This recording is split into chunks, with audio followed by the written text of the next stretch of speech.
এইভাবে সংরক্ষণ করে রাখলে 1 মাস খেতে পারবেন।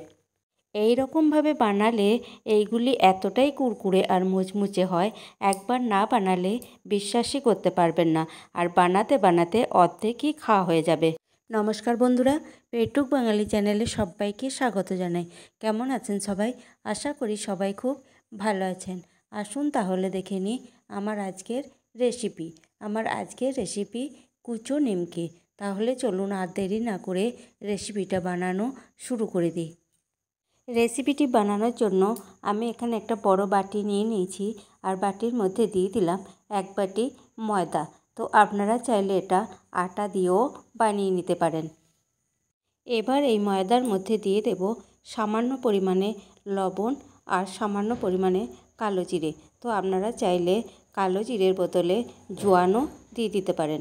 এখন সব উপকরণগুলিকে হাত দিয়ে ভালো করে মিশিয়ে নেব। লবণ আর কালো জিরে ময়দার সাথে মিশিয়ে নেওয়া হয়ে গেছে।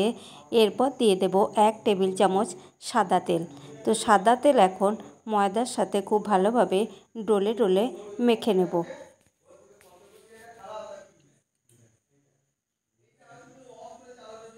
চেপে চেপে মেখে নেওয়া হয়ে গেছে। হাতের মধ্যে মুঠো করে ধরলেই সহজেই দলা বেঁধে যাচ্ছে, আর একটু চাপ দিলেই ঝুরঝুরো হয়ে বালির মতো ঝরে যাচ্ছে। তো এর থেকেই বোঝা যাচ্ছে ময়ামটা খুব ভালোভাবে মেশানো। তারপর অল্প অল্প করে জল দিয়ে ময়দাটাকে মেখে নেব। একেবারে বেশি জল দিয়ে দেব না, তাহলে ময়দাটা বেশি নরম হয়ে যাবে। এখন ময়দাটাকে হাত দিয়ে চেপে চেপে মেখে নেব। একটা না শক্ত না নরম ডো বানিয়ে নেব। মেখে নেওয়া হয়ে গেছে। এখন এটাকে একটা ঢাকা দিয়ে 10 মিনিটের মতো রেখে দেব। ফিরে এলাম 10 মিনিট পর। তো উপর থেকে ঢাকনাটাকে সরিয়ে নিয়েছি। তো এটাকে আবারও কিছুক্ষণের জন্য মেখে নেব।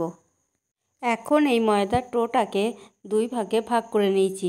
এবার এইগুলিকে বেলে নেবার পালা।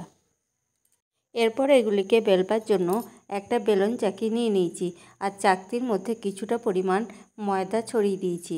এবার এগুলিকে বেলে নেব। লেচিটাকে বেলে না হয়ে গেছে, আর ঠিক এই রকমভাবে বেলে নিতে হবে। খুব একটা মোটা নয় আর খুব একেবারে পাতলাও নয়। এখন একটা চাকু দিয়ে এইগুলিকে নিজেদের পছন্দ অনুযায়ী শেপে কেটে নেব। তো প্রথমে লম্বা লম্বা করে কেটে নেব। লম্বা লম্বা করে কেটে নেওয়া হয়ে গেছে। এখন এগুলিকে ছোট ছোট আকারে কেটে নেব। তো একটু এইভাবে বেঁকিয়ে বেঁকিয়ে কেটে নেব, তাহলে দেখতে কুচো নিমকিগুলো খুবই সুন্দর হবে। একটা লেচি থেকে নিমকিগুলোকে কেটে নেওয়া হয়ে গেছে। এখন এগুলিকে এখান থেকে তুলে নেব। তো অবশ্যই আপনারা আপনাদের নিজেদের পছন্দ অনুযায়ী শেপ দিন। দ্বিতীয় লেচিটাকেও ঠিক একই রকমভাবে বেলে নিয়ে এই রকম আকারে শেপ দিয়ে নিয়েছি। এখন এগুলিকে এখান থেকেও তুলে নেব। সবকটা নিমকি আমার বানিয়ে নেওয়া হয়ে গেছে।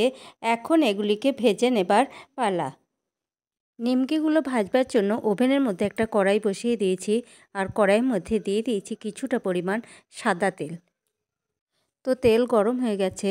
এখন এই তেলের মধ্যে কিছু নিমকি ছেড়ে দিলাম। তো প্রথমে তেলটাকে হাই ফ্লেমে গরম করে নিয়েছি। তারপর এগুলিকে ভাজবার সময় মিডিয়াম টু লোতে রেখেই ভেজে নেব। এরপর এইগুলিকে উল্টে পাল্টে একটু লালচে করে ভেজে নেব। প্রথম ব্যাচে নিমকিগুলোকে ভেজে নেওয়া হয়ে গেছে। এখন এগুলিকে একটি ঝাঁঝরা হাতা দিয়ে তেল থেকে তেল ঝরিয়ে তুলে নেব। ঠিক একই রকমভাবে সব কটা নিমকি আমার ভেজে নেওয়া হয়ে গেছে। তো আওয়াজ শুনেই বুঝতে পারছেন নিমকিগুলো কতটা ক্রিস্পি হয়েছে। বানিয়ে নিলাম কুচো নিমকি। তো কেমন লাগলো আমার এই রেসিপিটি?